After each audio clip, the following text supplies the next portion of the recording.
Bismillah. Bismillah. Alhamdulillahi Rabbil Alameen wa salatu wa salam ala Sayyid al-Mursaleen amma ba'd fa'udhu billahi minash shaitanir rajim bismillahir rahmanir rahim inna Allaha wa malaikatahu yusalluna ala an-nabi ya ayyuhalladhina amanu sallu alayhi wa sallimu taslima Allahumma salli ala Sayyidina Mawlana Muhammad barik wa salli alayhi. After praising God Almighty and sending salutations upon the messenger of Allah sallallahu ta'ala alayhi wa sallam, my dear respected viewers and guests who have joined us already. Jazakallah khairan. Thank you very much for joining us. Assalamu alaikum wa rahmatullahi wa barakatuh. Peace be upon you all. Thank you very much, my dear respected guests. You're on time and you joined us already. Thanks a lot for that. And our viewers as well. Thank you very much for once again listening to Meme Mother YouTube channel. Once again, we brought you another topic. Well, it's extension of the last topic, which 2-3 weeks ago we had a knife crime topic and community against knife crime. So basically, after the recommendations and the requests from the community, we did another program in the same topic. Meme Mother does various charity work. As you know, we've got 2 medical centers in Pakistan. We do youth work in Pakistan as well, and try to build a volunteer kind of environment, volunteering type of environment. We do the same in UK as well. We do events with youth and also with various charities, including Deep Blood Community Association, MSK official, and other charities as well, PMF. Wherever there's opportunity, we try to do our bit. So once again, thank you very much for joining me, Mother Welfare Team. And this program has been brought to you with the cooperation and assistance of Deep Blood Community Association, MSKA official, and me, Mother. So before we start our program, we do have our programs every fortnight, and our program starts with the recitation of the Holy Quran in the form of a prayer, and then thereafter we will start our program, and a brief introduction will start, and hopefully that way the other guests will join us shortly.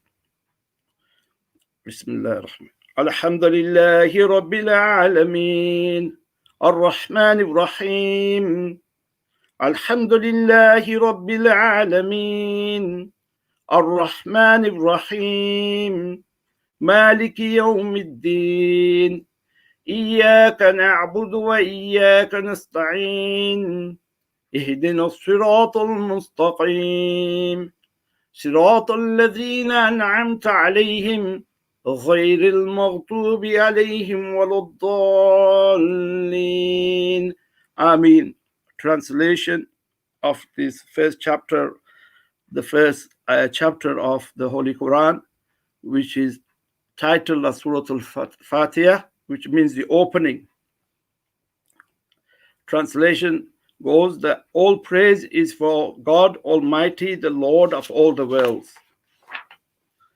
Ar-Rahman Ar-Rahim, He is the most kind, the ever merciful. Maliki Yawmiddin, He is the master of the day of judgment. Iyaka na'budu wa iyaka nasta'in, You alone we worship, and you alone we ask for help. Ihdina as-siratal mustaqim, Guide us upon the straight path.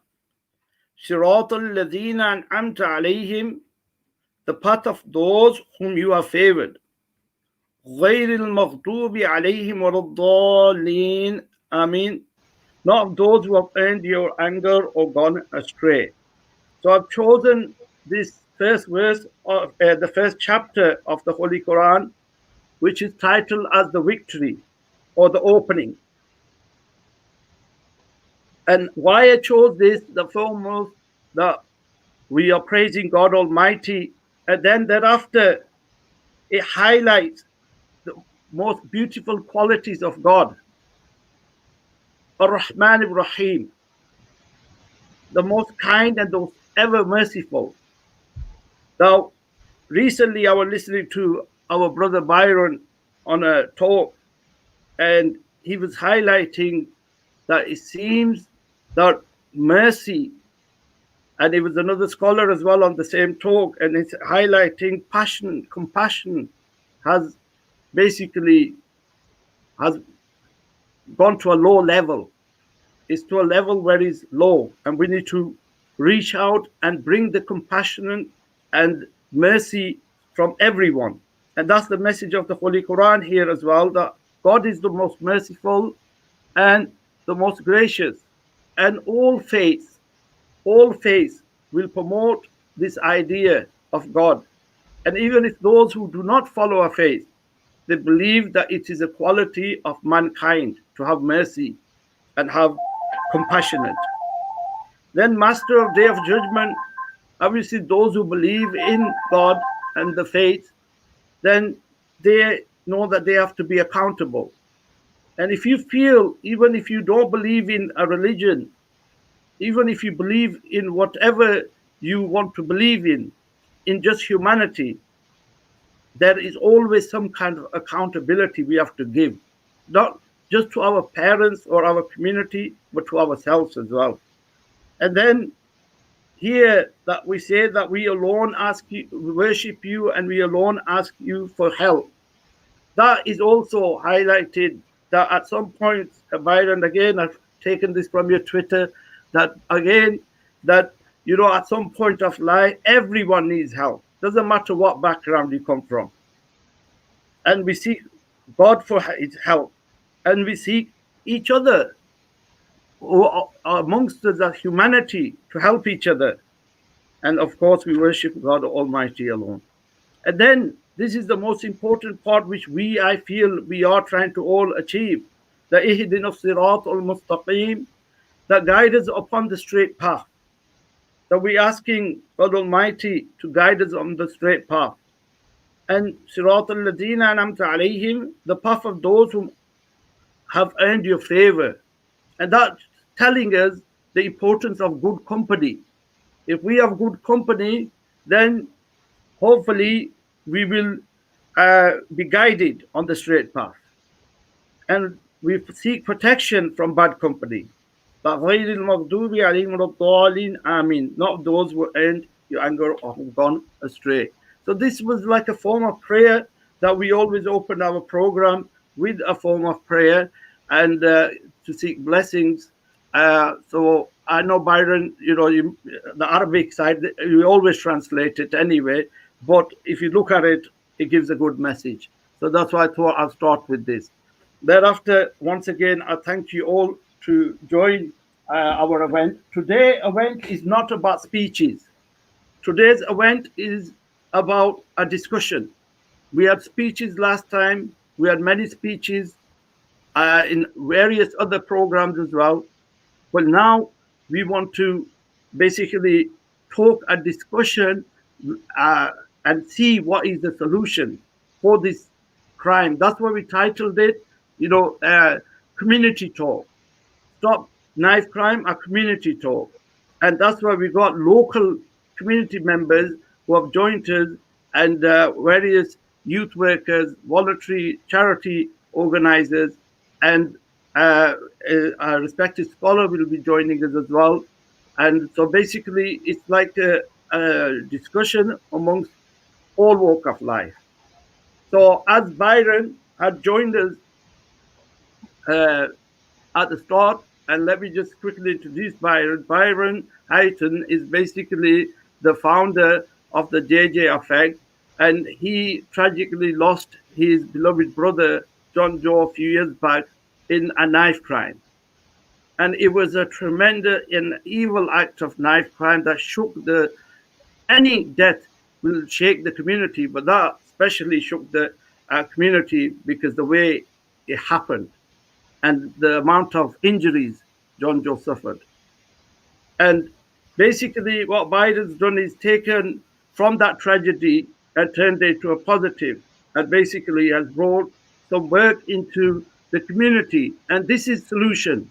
So, I mean, Biden, you explained your work previously as well, and now I think the amount of exposure you have been given, that is a blessing from all communities, and they all recognize your hard work. But the next step is this, that Byron, of course, you are doing tremendous work with your youth club.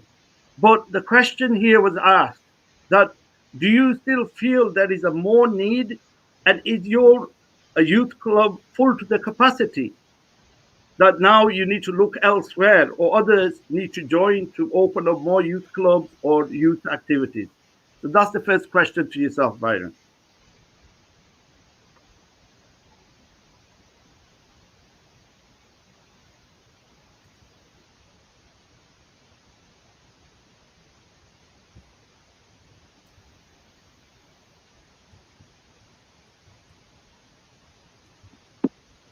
Can everyone hear, Can Byron? anybody hear? I cannot hear. Can you hear me now? Yes, we can hear you now. Oh, you can hear me now. Yeah. All right. Yeah. Sorry, I don't So know what we're going on there. Yeah, no Did worries. you I'll start hear me again then. though? Yeah. Yeah. So, I mean, we were just talking about the introduction of the last program, Byron. Yeah. Yeah. And basically, I would like you to elaborate a little bit, because you're doing the work. Fantastic work is happening. Yeah. You got youth club set up. However, do you feel that there is a more need now than to others to join? So then as I understand from your last talk, I felt that you reached your youth club capacity to the top. In fact, you Yeah. have turned some people away. So, Yeah. what do you think is the answer to that?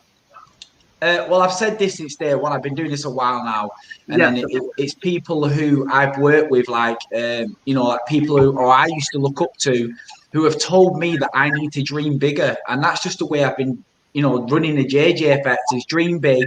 The bigger we can get, the more people we can help. So yeah, the JJ effect is well established now as one of the most powerful talks in the UK. And I think it was Omar that actually said, my persistence in my line of work is what has got us to where we are today. So when we opened the youth club, within, it must have been 4, maybe 5 hours, we were full.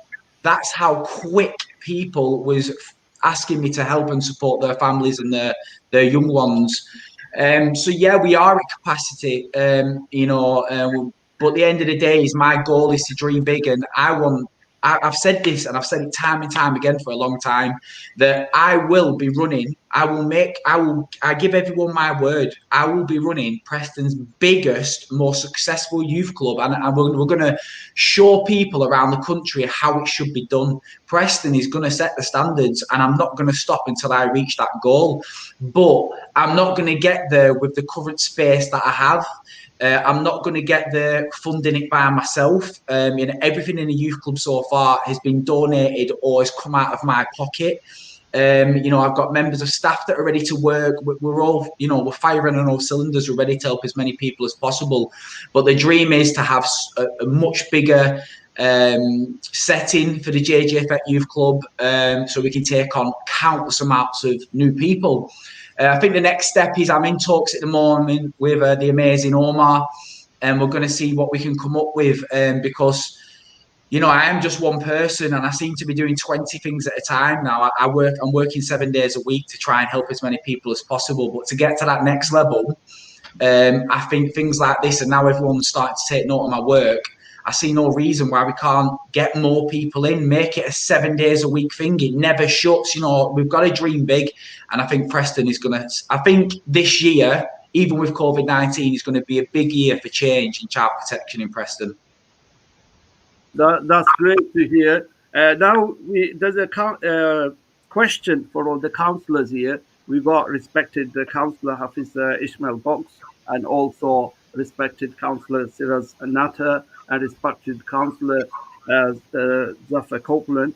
And basically, this question is like a collective question. And I think if you can all give about 2 minutes on this question, basically it says that somebody's forwarded this question. So, with this horrific knife crime, what actions have you taken or planning as elected councillors for the ward of the Labour Party? Basically, they're talking about the Deepdale ward. And Frank couldn't join, unfortunately. We tried to get Frank back on, but we lost his connection. But it says to all the other local councillors as well, I understand there has been some fantastic work going on, but if you can reassure the community, especially with these last 2 murders of Salman, and basically within the 2 months there's been 2 murders, right? So basically, and the young and the murderers who committed this crime were also young as well. So what actions have you still taken, and what is your future plans to make sure that there's some new services in the area to address these needs? So if you go with Ismail Bucks first, Councillor Ismail Bucks, so if you can elaborate a bit on this, please. Yeah, thanks very much, Cameron. Thanks for inviting me to join this event. You're welcome. Knife crime is a crime that's been around for quite some time. Yeah. Obviously, it's related to gangs, drugs, and that's blighted some of the deprived wards in Preston. So Deepdale is one, Fishwick Frenchwood is another one, Avenham is another area. As a council, or as councillors, Zafar will be able to elaborate more on that one. We started a multi-agency approach just before COVID started, and we involved the local secondary schools and primary schools, not just to touch on knife crime, but also poverty and deprivation as well. So it's something on the agenda, obviously. At the moment, obviously, the Conservative government has austerity in place, so funding is at a minimum. We can't support as many activities as probably we would like to as a council. But yeah, it's we have a community safety partnership that looks at all these type of things, and we try and address some of the concerns with our Lancashire Police through the community safety partnership and see what we can do to address some of the issues. Obviously, the young lad who recently got murdered was high on the agenda, so it's brought back some of the focus back onto knife crime, and hopefully we can maybe try and address some of the issues that resulted in this murder. But just just a question, Ishmael. Can we? What power do the local councillors have? Yeah. You got the bathroom that you're with your family, we understand. Our powers are very limited, but we can influence some of the decision making. Okay. With the police, it's got to be a partnership. We can't do anything on our own. Okay. So Yeah, it's got that's to be great. a partnership with police and people like our esteemed friend who's starting up this community youth project. So people like that engaged together, then we can maybe come to some sort of collective result regarding Yeah. knife crime and drugs and all that sort of thing. So if we go to Councillor Zafar, Councillor Zafar, I know, has been working tirelessly in this field for a while. Before the lockdown as well, I went to where my children go to a school at Moore Park, and Councillor Zafar was chairing a meeting there, the meeting Ishmael is speaking about. And if you can elaborate a bit more of the project, because there was police workers there, Omar Khan was there, youth workers were there as well, and as a councillor, you were chairing it. So what's been happening about that, Councillor Zafar? Hi, Assalamu alaikum. Thanks, Chair. Hi, Byron. That's second time in a week I saw you at Crime and Disorder. I know. Just to follow on from my fellow councillor, Izzy Bax, one of the things that we did when I got elected with my fellow councillors was that we sat down and had a chat as councillors to see what we could do to broaden the whole agenda about knife, drug and health in the Deepdale ward. Sorry, Councillor, can I request all others to mute their mics, so then that way there's no feedback from the back and Councillor Zafar can be heard clearly. Sorry, Councillor. Okay. I don't know which bit you heard, but what we decided as councillors, all four of us, is that we would set up in the Deepdale ward is a multi-agency with all partners across different fields. So health was one of them, crime was another, and drugs was another, and and poverty was another one. So there's a whole agenda that we're addressing in the Deepdale area. prior to COVID happening, we was doing some really wonderful work with councillors and partners and the community and the voluntary sector, which you was attending. And what we had was that we was really grateful to Moorport High School and the head there, Ben, who let us have that facility, and all the partners were attending, and we were looking at the profile of the whole ward. And drugs and knife crime was one of the biggest things on the agenda. What we did from there, we had 3 subgroups, and knife and drug crime was one of those. And through that, what we did as councillors, we talked to partners, and we raised about 15,000 to see what work we could do with young people. And as this work was going on, what happened that COVID hit us and everything had to go on hold. That money is still sitting there, and in partnerships, in particular with the BME community and mosques coming on board, all working together as a partner, bringing young people together. We found a venue, and that was Energy, and Preston United was going to be leading on this. But unfortunately, at the moment, we can't do anything. I noticed, I've been tweeting today about Byron's activities, that I know that the compliance is letting the fitness group where you're doing your workshops, Byron, and we're looking at same sort of facility at Energy to see if we can get that doing. So as councillors, we've actually got that moving. The other thing we're doing is we're working with the police, and we've just put a leaflet together. I've not managed to speak to my fellow councillors at the moment to get a quote from us all to put into that leaflet so we can distribute. But the other important thing we're doing is that we're talking to the community. That's the biggest thing.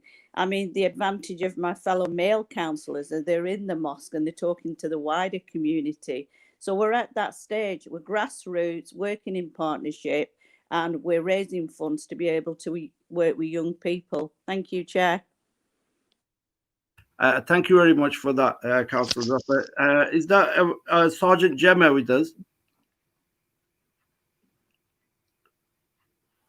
I think you can't see the full screen. Is it Sergeant Gemma? I think you've got Rebecca from PNE. Okay, we haven't got Sergeant. We had a question for Sergeant. Anyway, we'll come back to you, Rebecca, with the same question. But just before we do that, if Councillor Siraz, I know you led some activities in terms of there was cricket, which you took part in cricket activities with one of our community members, Zahur Ahmed, and anything else going with the youth which we can promote during this lockdown? I know it's going to be difficult, but like Councillor Zafar is saying, like Byron, as you know, with the social distancing measures in place, but something's happening. Is there anything which you would like to add to Councillor Zafar? Yeah, just to add, my fellow councillors, obviously there's 2 levels on this debate. One is the sort of strategic level, which is where the councillors and PNE and the community groups come in, and, you know, working collectively to try and get the resources to put activities on. So that's the one level that everybody has to work together. The other is actually on the ground. You know, we're talking here as sort of predominantly adults, but at some point, you know, I know Byron's doing his bit, Omar's doing his bit, I do a little bit with our sports club as well, but it's the young people that we need to engage and involve, you know, at their level. And it's not all young people, but certain young people have specific needs and require more support. So I think that's where on the ground we need to actually start engaging with those young people who probably might fall foul of the sort of, you know, knife crime initiative, you know, sort of, you know, problems that we have. And it could be anybody, you know, a victim doesn't have to be those who are mingling with people who have, you know, social issues. So, you know, it's an issue for the whole community. And I think collectively, if we work together, I think we can try and give a positive future for the young people, which is what is really needed. So that, you know, the role models are not the ones that, you know, people who take them down, as you said in your opening speech. You know, it's got to be good role models who people are following rather than those that are probably taking them down the wrong path. Yeah. Okay, thank you. Yeah, thank you very much. From our side, just from my side, obviously, as you might be aware, I run you know, I'm involved with sort of youth activities anyway, sports mainly. Right, So we work with a lot of young people, but we might not be attracting those young people who probably need the most support. So it needs a specialist kind of provision to engage with the young people that are probably maybe at most at risk. So I think that's the bit that we need to look at to see how do we really engage with the young people that we need to engage with. Okay, thanks. Thank you for that. We've got our respected scholar, Sheikh Salim Mohammed, who founded the Iqra Education Center 10-15 years ago. He was the head teacher and now is part of the Nurani Education Center near Fulwood. Sheikh, just a question on this, that obviously relating with the Councillor's offer question, where the answer she gave was that, they're trying to engage the mosques and faith groups and schools and things like that.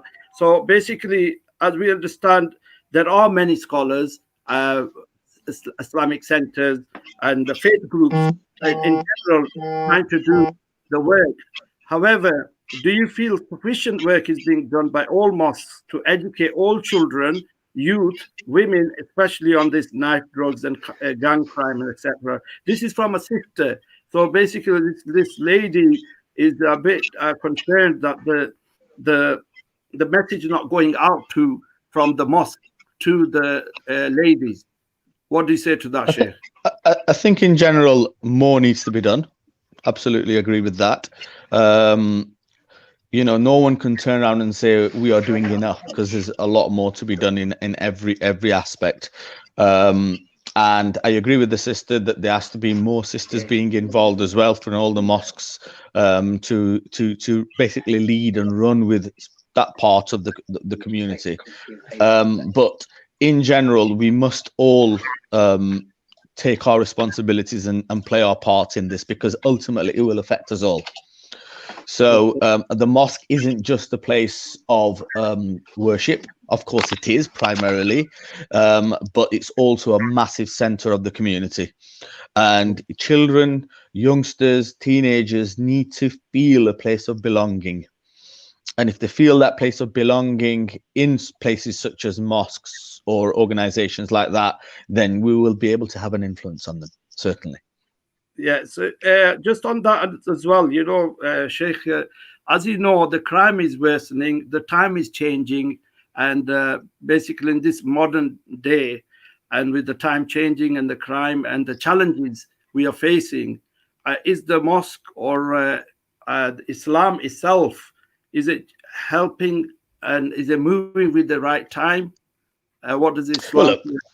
Well, Islamically, from a religious point, obviously every era will have its challenges, and we address them challenges in every way.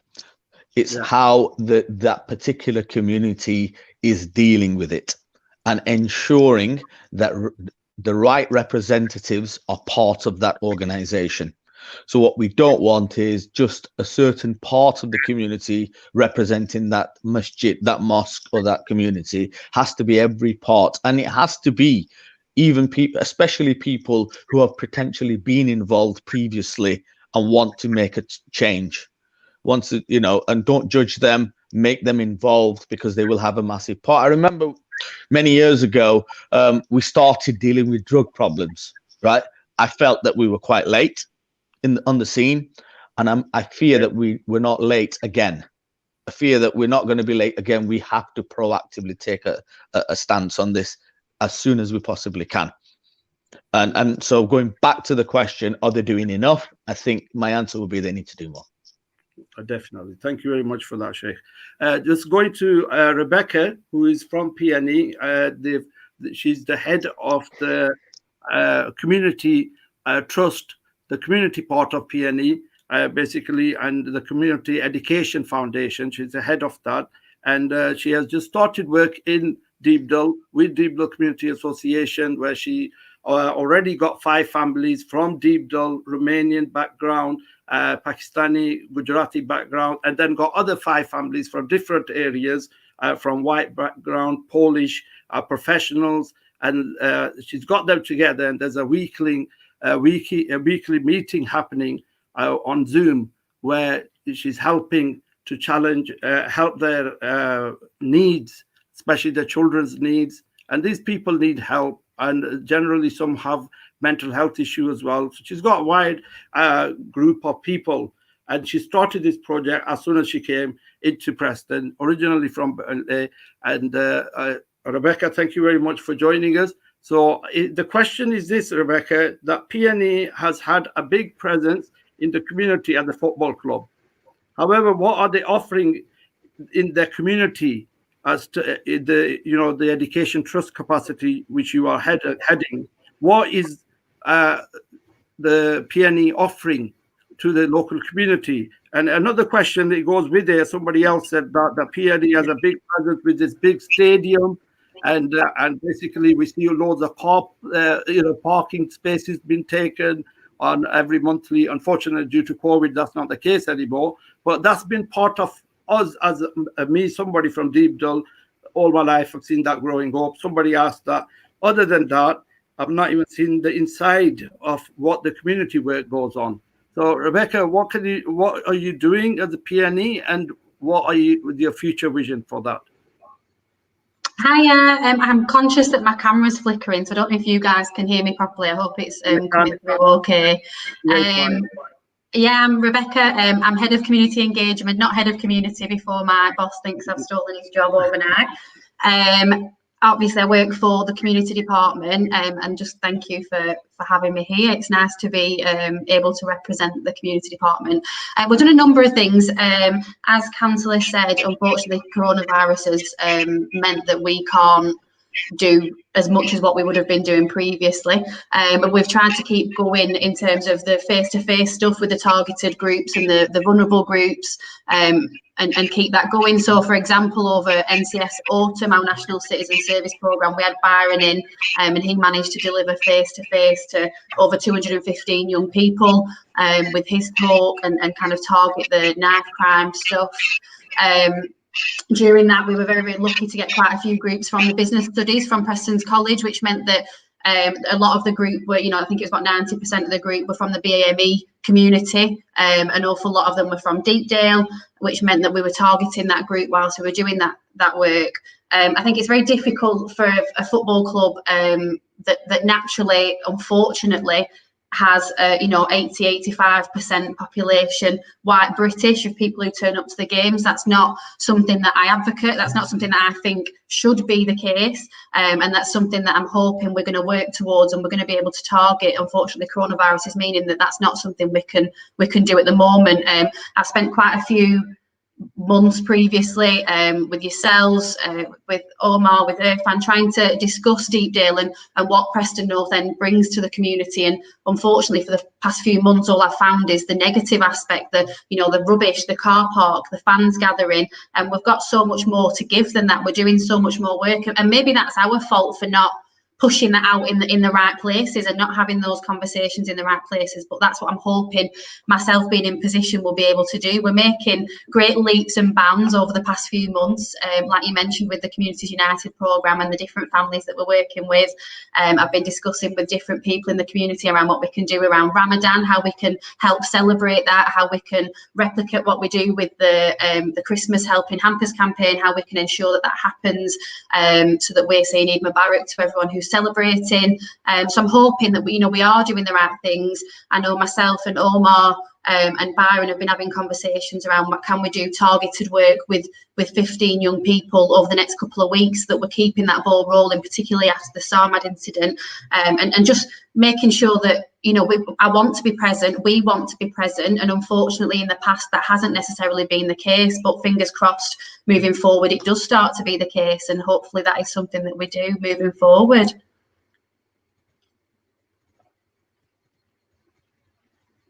The key message here is obviously you need to do communication and build awareness of different groups doing different work, even during COVID, like Byron is doing, targeted group of individuals, basically with the social distancing in place, and we're still doing that work. So the work can continue with, like yourself, Rebecca, we get that Zoom meeting together, and all these, they were very happy. We got very good feedback from the community people who said that, we enjoyed that session, and they're looking forward to Monday session as well. Thank you very much, Rebecca. We'll come back to you in a minute. There's a few questions, but before I go to Sergeant, we got Sergeant, and we also got Sergeant Gemma, and we also got PCSO Edward, and they are waiting there for us. Okay. Sorry, before we come to you, because I'm conscious of time and Council Zafar needs to go shortly. I came on early as well, so thank you for that. Council Zafar, so what has Rebecca just said about, you know, PNE wants to work, and obviously they've been trying to work with yourself as well, Umar Khan as well, and Deep Dell Community Association. What further advice you can give them? And also, I understand that you want to give a message about COVID as well. I know our topic is knife crime, but tragically around Deep Dell, especially all over the country, all over the world, in fact, many deaths have happened. People have lost loved ones. Just in these 2 weeks around just the counties area, which is just Arga Road and Borough Road and St. Paul's Road, we've had 5 deaths just in 5 days. So basically, Councillor wanted to give a message there as well, and offer condolences as well to the families who are listening as well. So Councillor Zafar, if you can offer some advice to Rebecca, how can we work together, and also your COVID message, and then we'll go to Sergeant Gemma. Thank you, Chair. Firstly, yeah, condolences to all the families that are passing away, not just in the Deep Dell ward, but across the world and Preston. I don't think it's about me giving advice to Preston Education Community Training Centre. I'm not sure if I've got that right, Rebecca, but I think it's about working in partnership, and it's what that partnership looks like. And I have had a number of meetings with Rebecca and her colleagues with PNE about what does it look like from their point of view working with the BME community, and what can they do to support us, and how can we, in relation to that, work back, get the community to take on board some of their provision, and how can we engage. And that's something that we're working on across board. And what we've said is that, Deep Dell is a multicultural ward, and how are they going to actually go in. And like Rebecca says, there's some initiatives that are going to be starting, but we want to get all the grassroots communities in Deep Dell to be engaging, but we don't know what that looks like. And the reason that we don't know what that looks like is because we've got COVID-19. And so we can't go out there and get everybody. We can't have multi-agency meetings. And we can't, sit down and say, who's got this provision, who's going to do that. So I think going forward for me is that till something lifts in terms of young people and some of the initiatives around, in particular, drug and knife crime, we can do something like that. But I think going forward, it'll be a lot more meetings to say what PNE really can do to engage, because it's in the heart of the ward, and we don't see it engaging with the community. And I'm sure that, Rebecca would acknowledge that. Secondly, in terms of COVID, I think what we were getting feedback from the council itself is that, there's a lot of the community, a cross section of the community, are not doing the 2 meter distancing, or they're not wearing the masks. And how we, as councillors, we are doing walkarounds. Myself and Izzy Bax did one a while ago, just before Christmas or after. I can't remember, Izzy, maybe you can put a light on it. But we are going, and I think we're going to go and do more to reinforce the messages. And it's about the shops in the area. It's about then reinforcing that, wear the mask, 2 meter distancing, because more and more people in the community are passing away. And I think that, at the COVID marshals, I've not seen a lot of those in Deep Dell, lest my colleagues have. I was out yesterday on Avon Park, and just round the cafe, I saw so many COVID marshals just saying that queuing for that cafe, everybody had to be 2 meter distancing. And I think more of that needs to be happening in the ward. And so myself and my fellow councillors will be doing that shortly, and seeing if we can go in the community. And so we're talking all the time. Maybe that yourselves aren't seeing it, but behind the scenes as councillors, we are proactive, and we are trying to engage with the community, and we are saying to the council what provision is there that we can, push that through. Thank you, Chair. Thank you very much, Councillor Zafar, for your message as well and your advice. And I know you got to go at 6 o'clock, but I'm sure up to then you can take part. Thank you very much. We're going to Sergeant Gemma now. Sergeant, thank you very much for joining us. The question is that the police interact for a little while after a serious incident, such as knife crime, happens. Once the story is not in the headlines, then there is nothing that they are doing. Why do they not want to, or are they frightened to work with the BAME community? This form of racism, this person saying this form of racism is leading to death and danger for our youth. What do you say to that, Sergeant? Okay, so I think to get you on. Sorry, go on. No, I said it's a bit of a difficult question, but we've got to be honest. Yeah, no, I appreciate the honesty. Obviously, the more brutal questions, the better, really. Obviously, I don't. I'm personally new to Preston. I've just started this role as neighbourhood sergeant in the last week or so.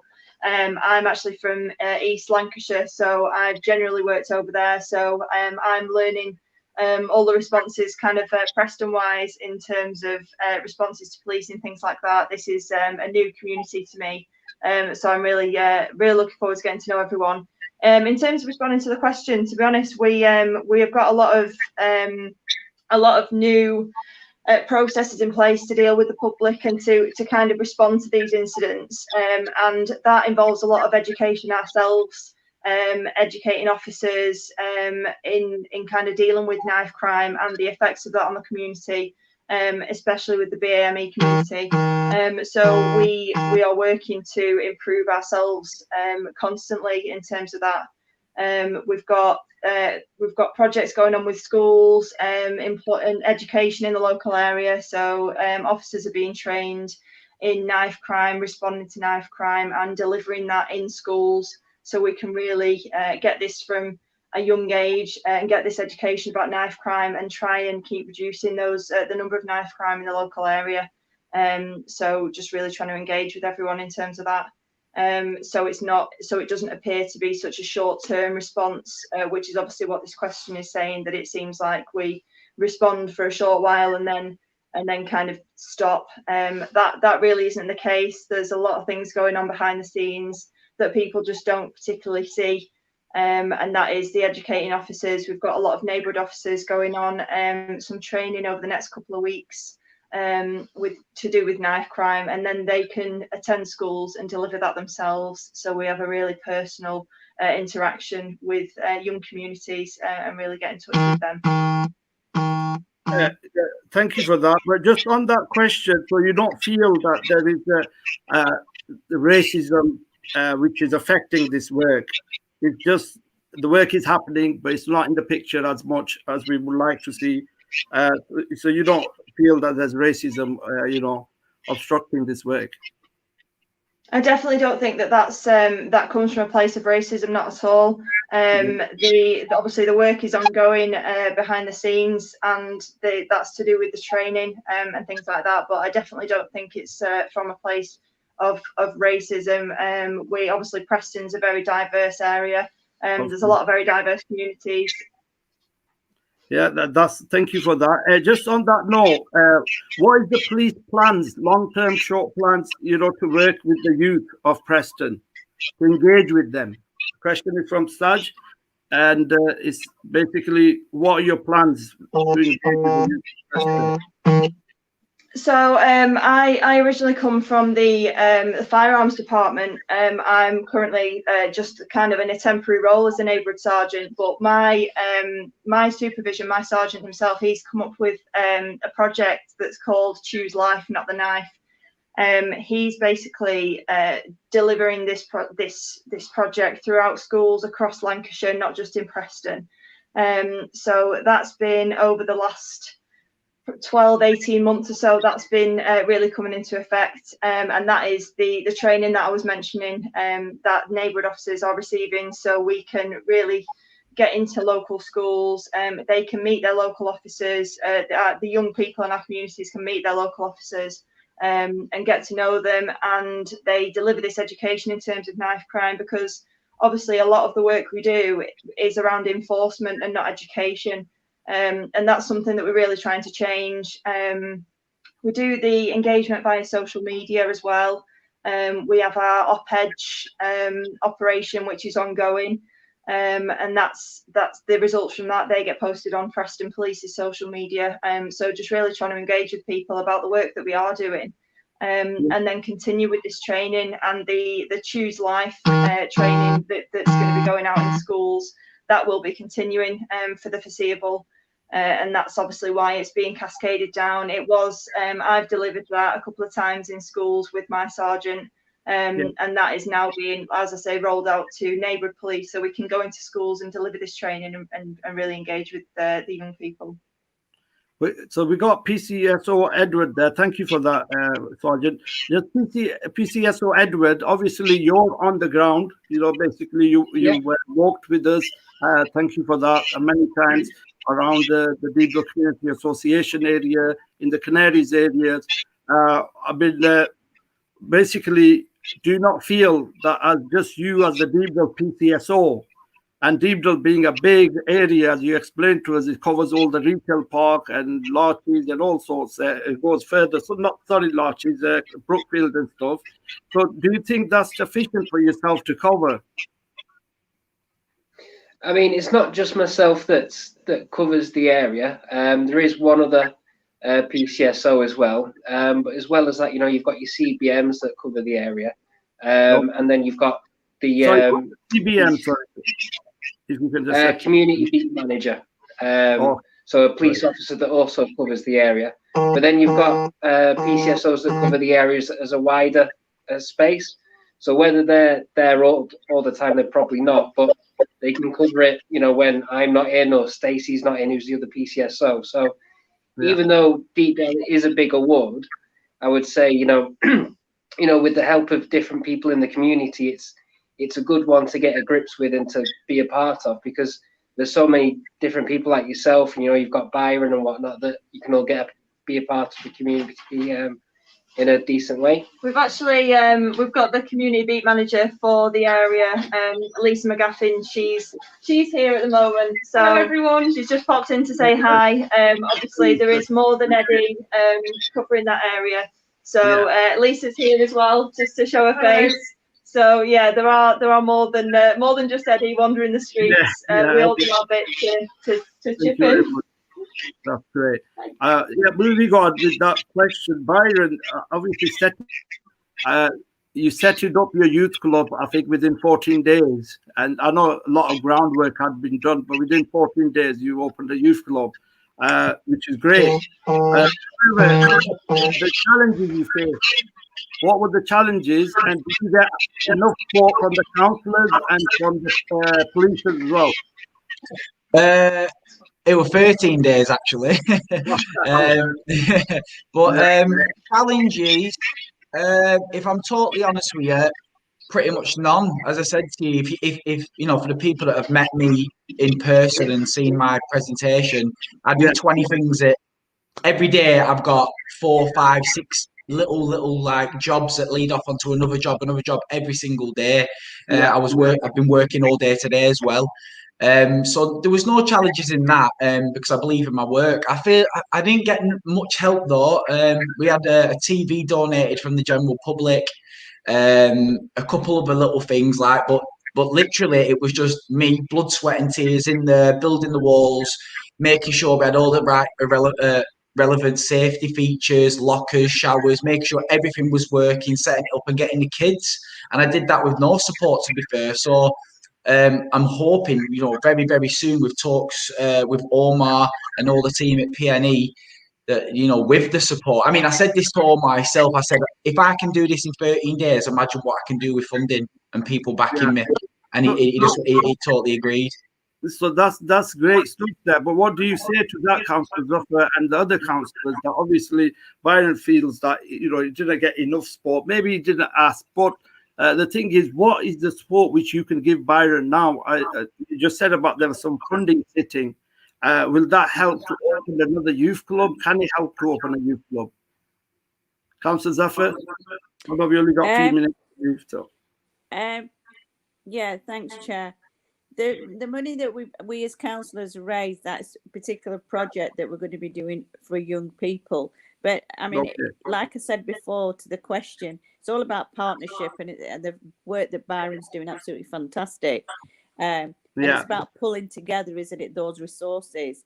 But unfortunately, as I've already mentioned, that with the difficulty with COVID, it's hard to bring everybody together. So individually, you know, within the COVID-19 safety measures, we are doing pockets of work, but going forward in the future, we're hoping to come together, and especially with Deepdale young people, and do some fantastic work, and coordinate that. But till we can get the COVID lifting, I'm finding it a bit difficult to do that. And I'm sure that if Byron and my other councillors want to come in, that's the difficulty. Thank you, Chair.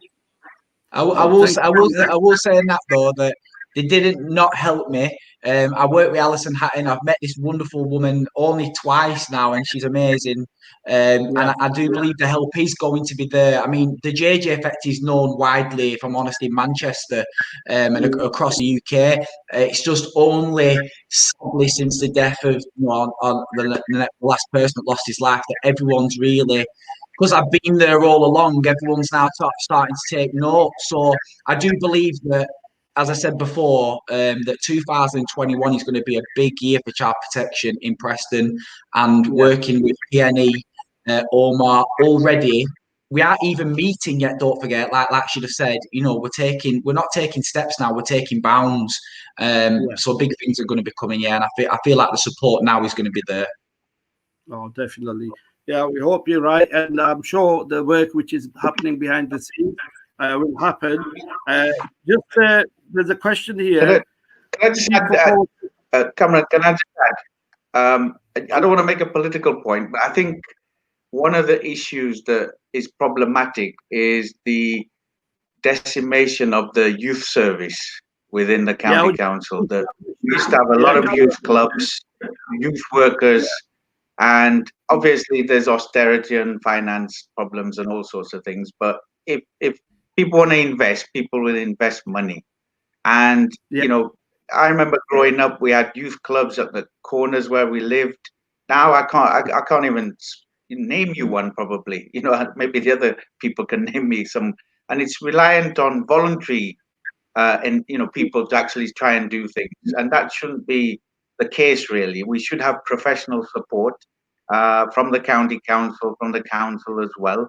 So, and you know, people who are on the ground doing things for voluntary basis, that's all, you know, good. But at the same time, I think we still need to put, and it's our responsibility as councillors to actually try and keep pushing to try and get that professional support as well. So we've got some officers in our city council, and as Byron's mentioned, Alison and some other, you know, Leslie, in terms of, you know, equality and diversity. So we have some professional support, but I think my advice would be, you know, for Byron and others who are doing this work, is basically just tap into the actual professional support that there is, and they will point you to funding sources that there are out there. There are still funding opportunities there. You just need to know where they are, how to put applications in, and you can start building the provision on the ground. If you look at Fishwick Rangers, Preston United, you know, 15, 18 years ago, they both started similar to you, Briar, you know, like just initial, and if you look at them now, they've progressed a lot in sort of, you know, 15, 20 years. So I think, you know, that so long as you get the right expertise support, you know, if the job what you're doing is worthwhile, then it'll grow, as you say. Okay, thank you. Yeah, that was going to be a question. I'll take it to Councillor Ishmael. That do you feel that enough? Obviously, the answer is no. Like we all know that, but the questioner is asking that what is your, as a Labour councillors of the ward, basically, any plans to open a youth club?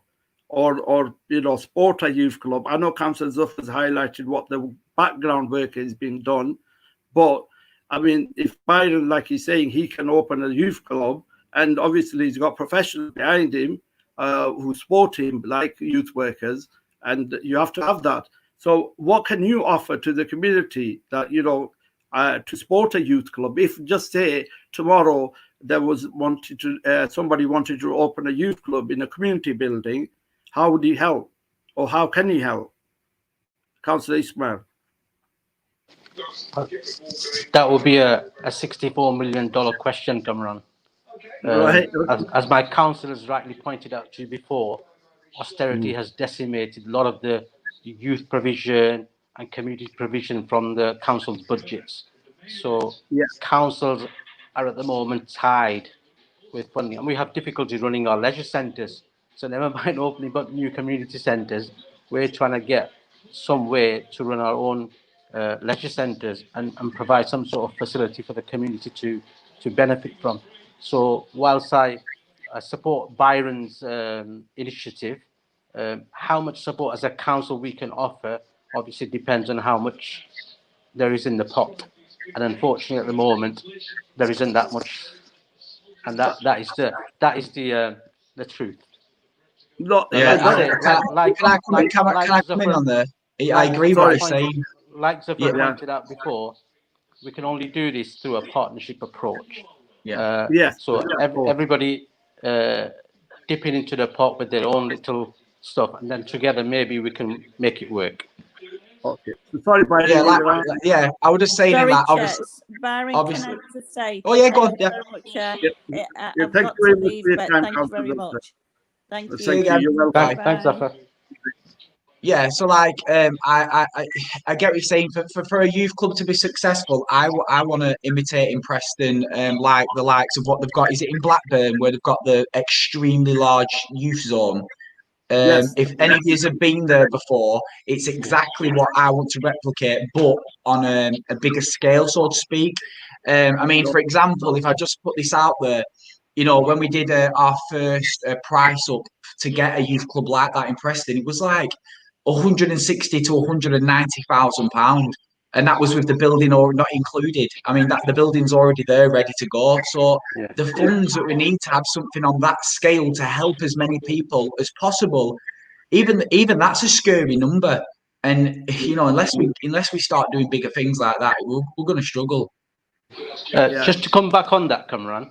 If you remember, maybe about 2 years ago, 2 to 3 years ago, we facilitated the idea of having a youth club based on something similar to what Bolton have, and we identified a site. We identified a site for it to be right in the heart of Preston. Unfortunately, due to change of administration, so Labour lost the county seat to the Conservatives. Unfortunately, that funding decision was then out of our hands, and they actually withdrew from that initiative. So there was no more funding. Otherwise, we wanted a big, massive youth zone set up right in this town centre. Okay. So obviously, you know, I think on the recent program as well, we had Mark Hendricks, the MP, saying the same thing. Basically, the cuts, you know, that's fair enough. Everyone understands that. However, I think there's some suggestions here, which I'll just sum up, basically, conscious of time, that answering every separate question, is that basically, I'm sure, like, you know, Byron, you know, went out and he did some groundwork and he got involved and basically started. And I'm sure the councillors who are just, rather than wait for funding or things like that, I mean, visit, you know, our places. There's mosques, community centres, which are basically shut due to COVID. And I'm sure we can do target events there. And also there's basically other council buildings which are just shut there, and we get the answer that, oh, you know, it's insurance and this and that. So, you know, can we not look at something which is like much easier? I mean, the big answer, the best answer is a lot of funding and let's get everything done. But something needs to be done on a right now scale. Can you not do anything on that, Councillor Siraz, if you would like to add to that? Yeah, I think I think there's a lot we can do, and it is possible. Like I said, a lot of the places of worship have halls and community buildings. We also have Moore Park School. Obviously, it's closed at the moment. There's a sports center there. And basically, so we have the provisions, and even if it on a voluntary basis, if the places of worship, community centers, if they put things on, you know, and get volunteers to help out initially, I think that's the first starting point. A lot of the you know, venues are already doing things for young people. Like if you look at quite a lot of the you know, mosques, they have their own youth sections, you know, they're running sports teams and things. So it is happening at a sort of a local level, sort of not connected probably as much. I know that a lot of the mosques actually connect up and run league in sports as well. So there's things going on the ground. Like I said, Fishwick Rangers, Preston United have been doing it for about 20 years. Byron's been probably doing for about 5-6 years, I think. You know, sort of various activities. So people are doing their own little bits in different parts. We need to What's unite. probably connecting up? Some connecting up required. And like I said, there is funding out there. It's not as if there's a scheme, I don't know if Byron you're aware of, it's called a Kickstart scheme, where you can get a young person to be employed up to 25 hours a week. That would be fully funded. So there are, you know, there are government initiatives to actually help organizations to actually deliver on the ground as well. So, but what's required, as you said, at the moment, COVID is impacting a lot in terms of provision. So people can't open up their venues as easily. So I think as councillors, we have a role to play along with others as well to actually talk to some of the community leaders and people who manage these facilities to actually try and say, you know, what are they doing in terms of, you know, work with young people and try and maybe connect up certain individuals as well. As well as looking strategic to what we can do as well. I think what is required, I don't think it's required in football sessions and cricket sessions. What is required is the targeted work with those young people who are totally disengaged.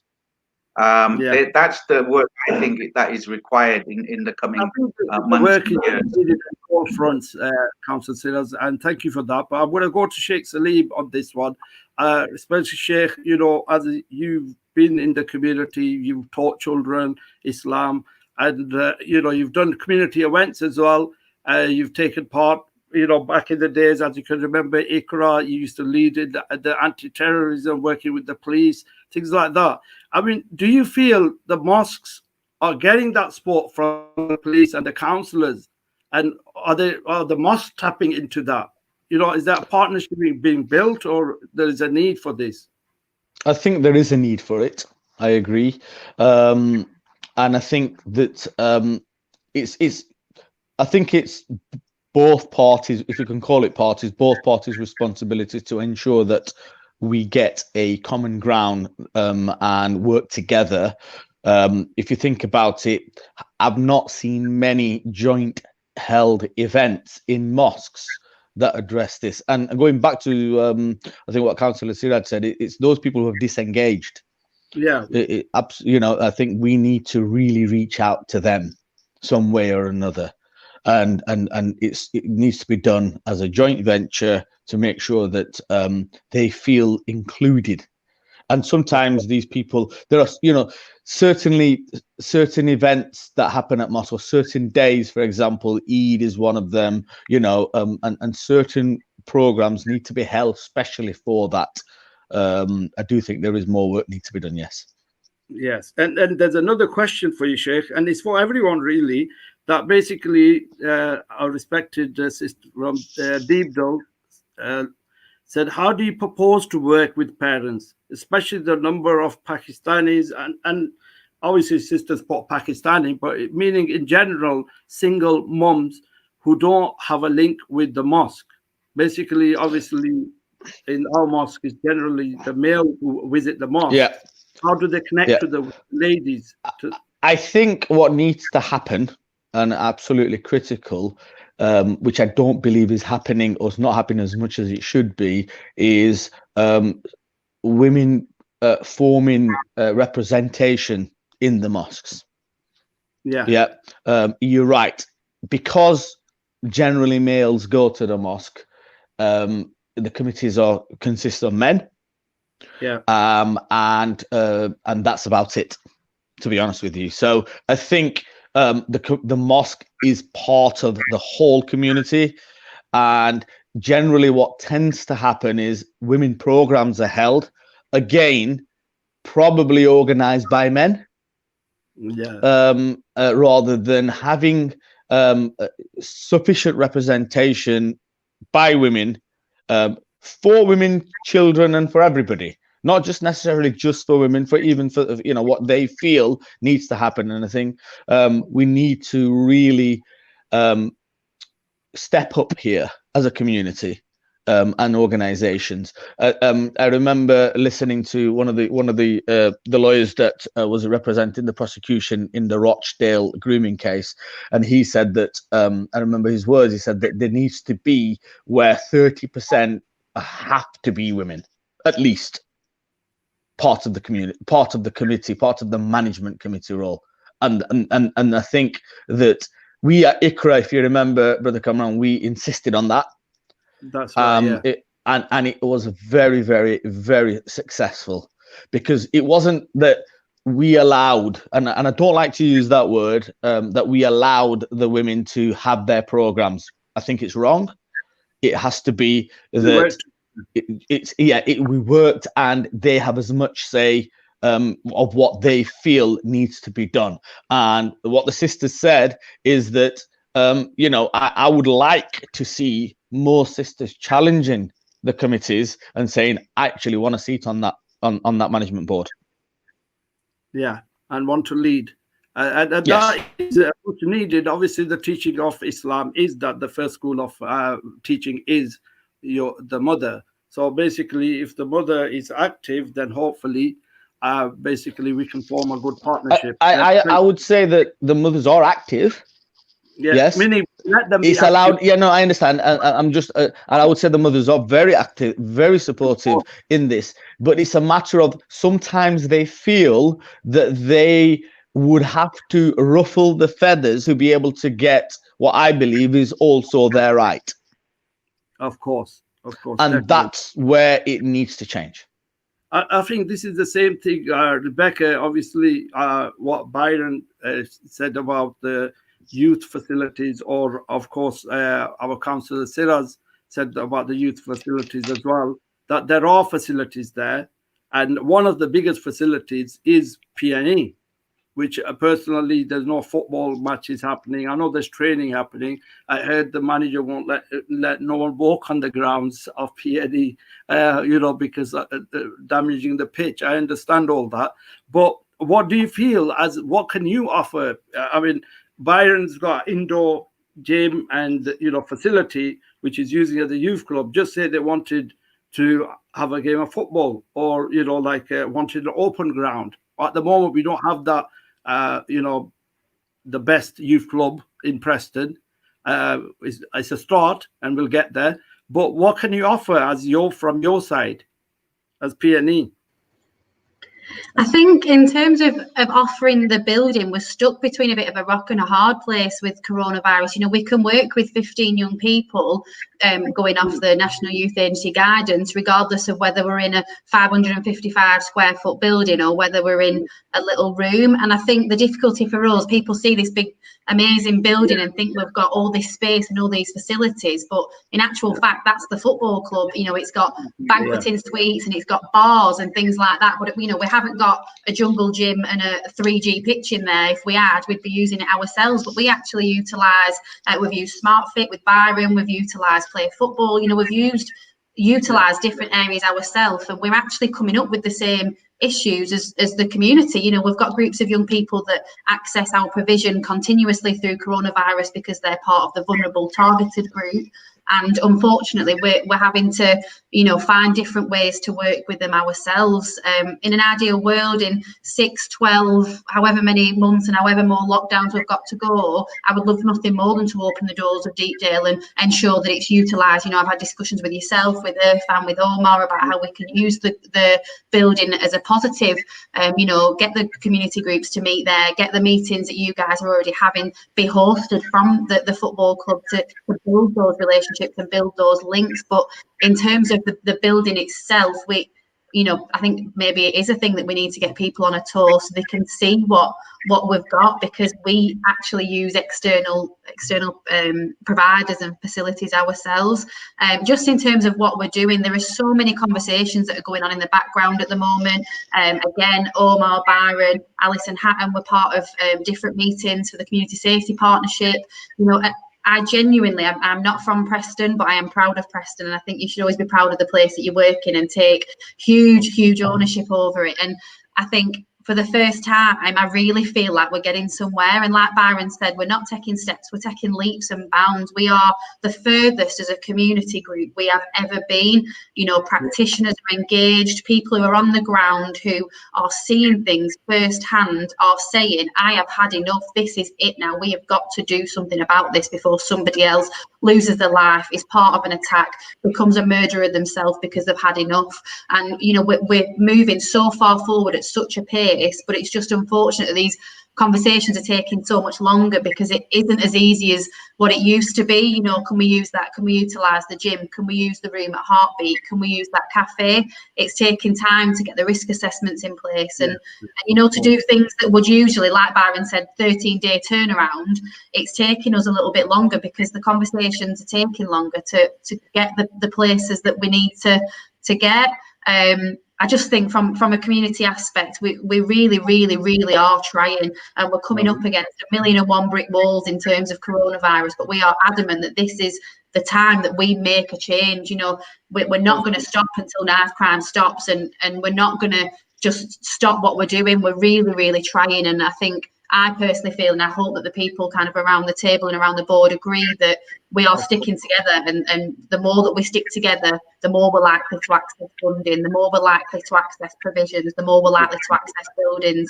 I think we're getting somewhere, and we've just got to keep that ball rolling. Right, thank you very much. Just going to our respected Sergeant. Sergeant Jebba, questions just come in that with your current strategy and steps, unfortunately, with the current stabbing and incident where a young person jumped off the bridge that just happened on Borough Road. I don't know if you're aware, there was a suicide attempt a month back. Children are smoking weed on the street and dealing drugs in broad daylight. And after this recent loss of life of Sarmad, what changes have you made to your plans to make sure you're targeting all communities? And then adding to that question, this is a similar question that basically, what is the police plan of tackling youth crime? In general, that's not just the knife crime. That's just like so it's related. What are your plans to work with the youth of Preston? So I think you answered that. So best thing is just if you can touch on this one, that everything is failing. What are you trying to do different? Or have you learned? There's another question, that what have you learned from Sarmad's killing?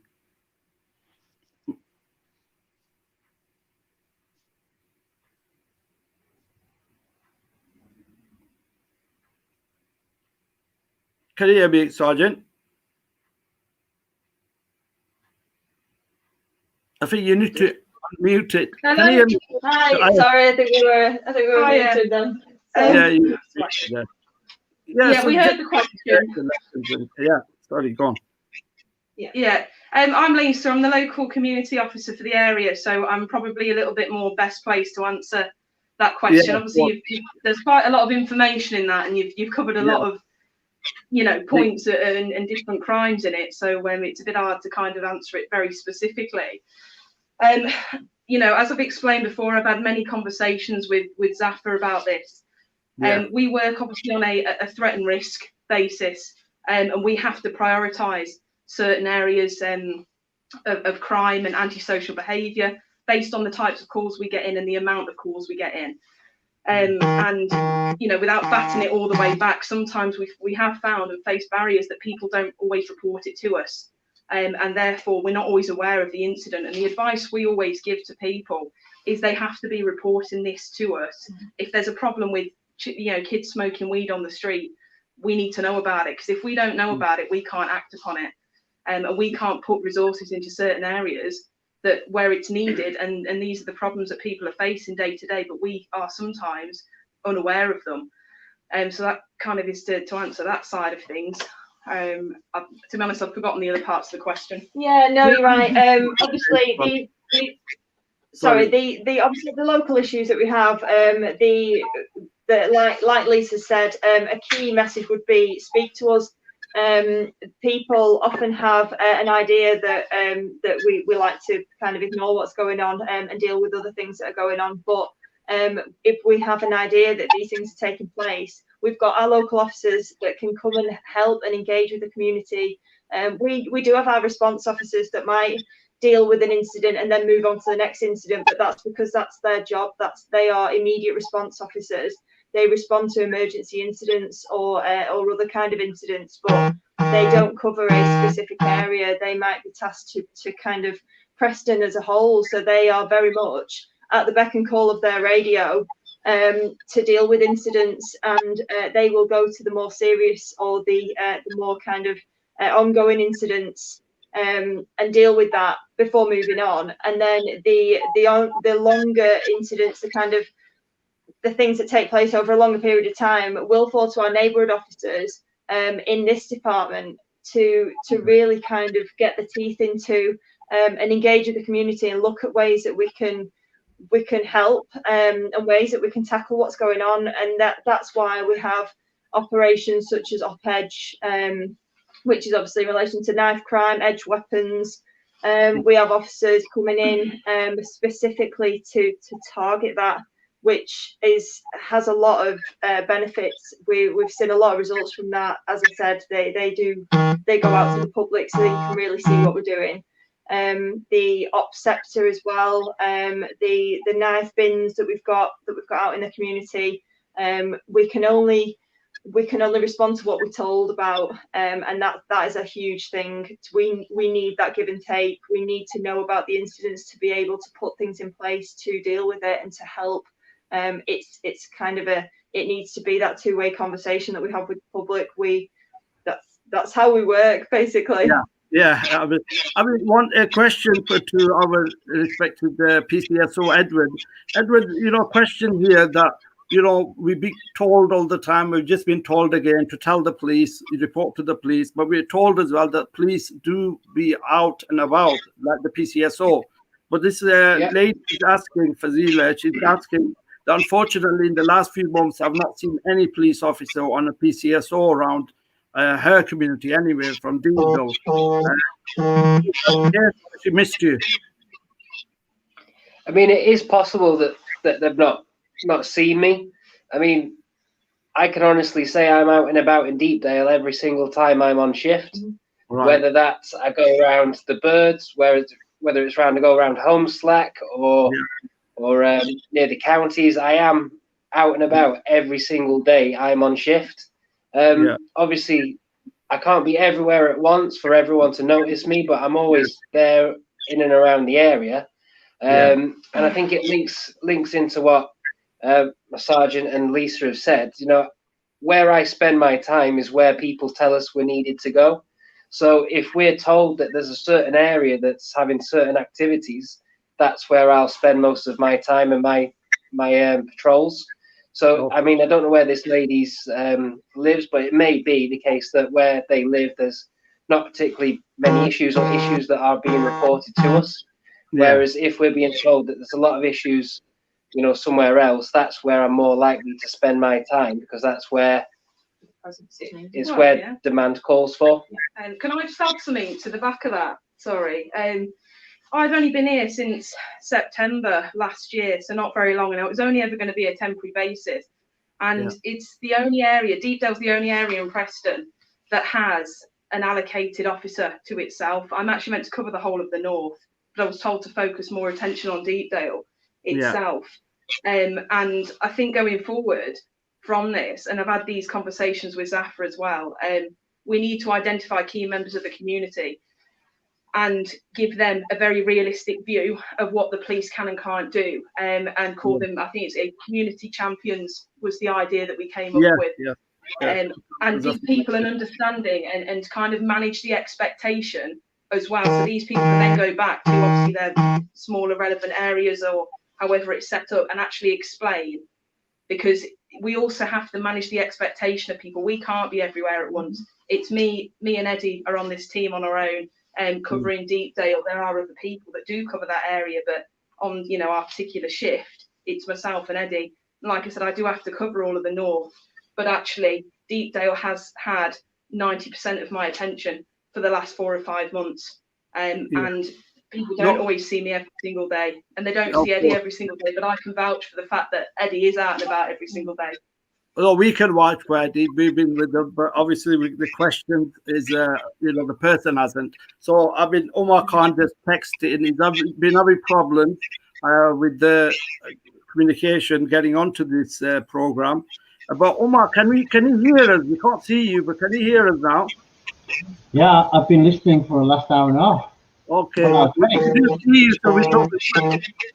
Right. So Omar Khan, Preston United youth, you know, organizer, mentor, youth worker.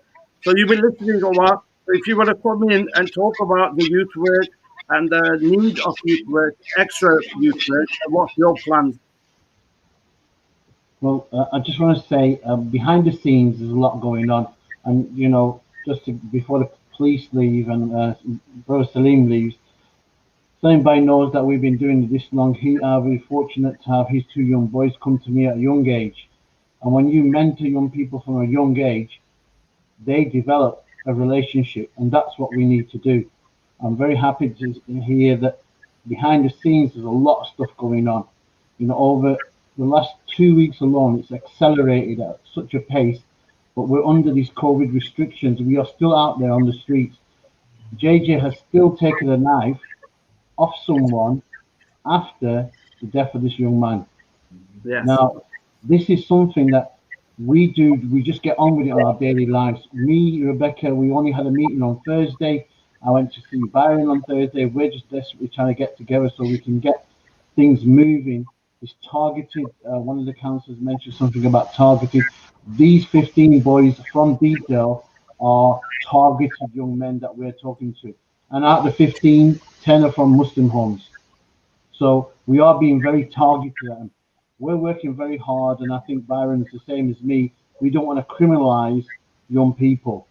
We want to educate them, give them the opportunity not to fall into the trap and get involved in drugs. We do also need the police to take their part and play their part and support us in what we're doing. And when the police are out, and I do see the PCSOs, I saw 2 female PCSOs out yesterday. We don't shake our hands and anything like that, but they're out on the regular. What Rebecca said, since Samad's murder, things behind the scenes are going at a fast rate. We just need a little bit of time.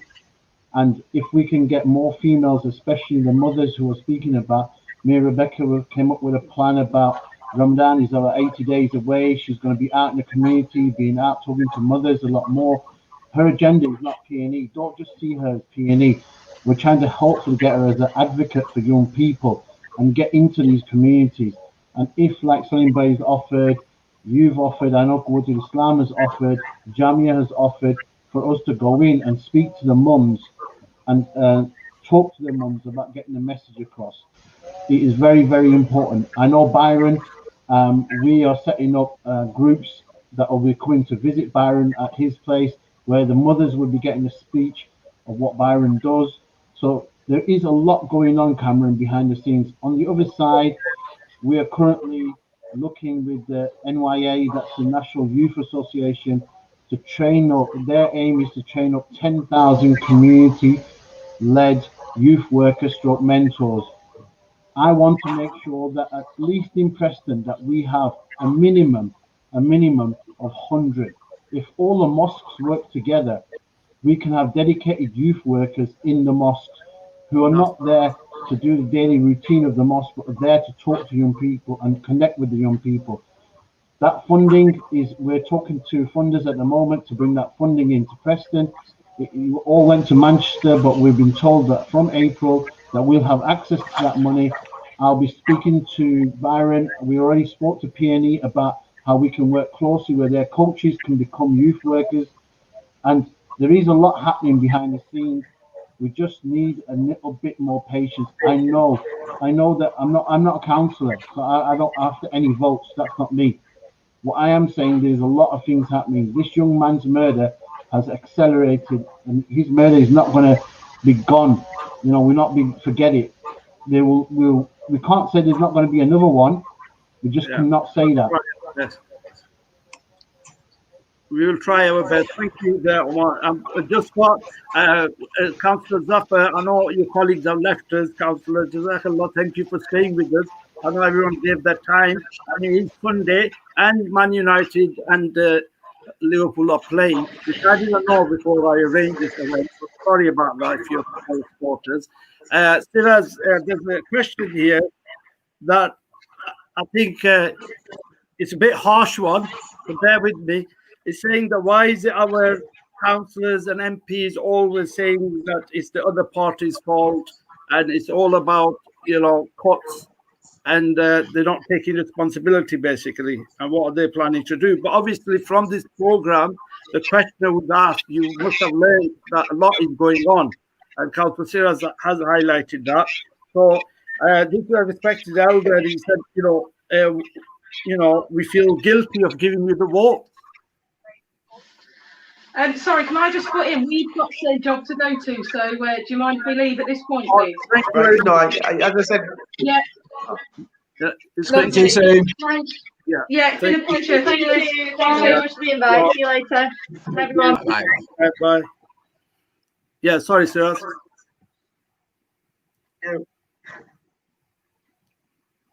Just a quick answer. Do you want me to answer that one? Yeah, I was saying, I said, I answered earlier. I said, look, I'm not trying to make political points. And yeah, it's easy to, you know, one part, they're do this and so on. There is opportunities to provide funding. I've never been one of those councillors who takes the answer that there's no funding. You know, I know if councils want to do something, they will find the money. So whilst since 2010, all councils have lost half their funding. Now that's a reality. That's not just, you know, whatever it is. That's just, you know, councils will tell you that. But at the same time, there is funding. And what happens is people decide where they want to prioritize. So if they feel this is an area where there should be a priority, then they will find funding for it. So I've said, there is fund, not from councils too much, but private councils, is funding available. And if you know, there are a lot of grant givers, government grants and so on. If you know how to sort of access or apply for some of these funding initiatives, there is that opportunity.